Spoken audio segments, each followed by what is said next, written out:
Well, you have entered into week 6, and week 6 is covering the concept of redemption and how that is a universal theme in the scriptures, connecting from Genesis to Revelation.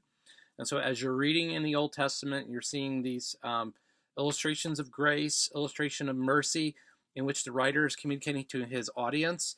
He is using very emphatic language or tender language, such as the prophet Isaiah comes with an announcement of blessing of God's promises. And so, as you look at the different prophets and their role of instruction and communicating prophecy that is happening in their day, also prophecy to come.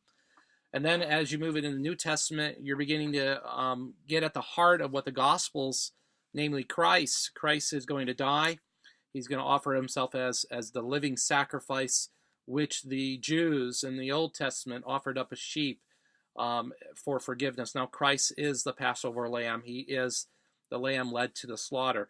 And so in week 6, the kind of the two canons are coming together in one piece, so you can see unity and between the theme from Genesis now to the book of Revelation. And so, as some scholars would say, Christ in all of Scripture, grace in all of life, that these concepts of grace and mercy, themes, biblical ideals are coming into every fabric of Scripture. And so, as the reader, you're taking pause, you're slowing down, seeing these concepts come maybe even clearer than maybe before.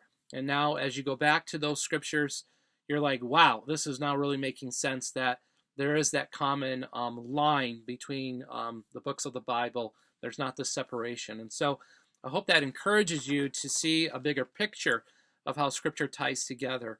And so as you come to a close, as we come into week 7 and 8, you really need to think about the audience that you selected prior in week 1. And you want to make sure that your theological theme that you selected is going to connect well with the audience that you would like to use your theme on.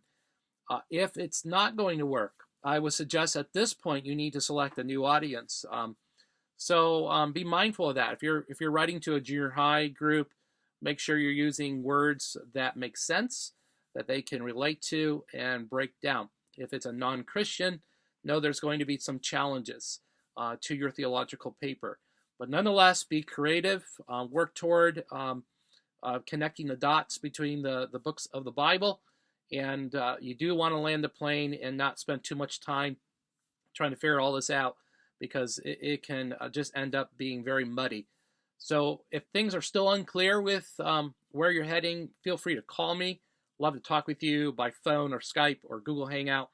And I hope that would help you even further your thoughts along for finishing well in the class. Take care.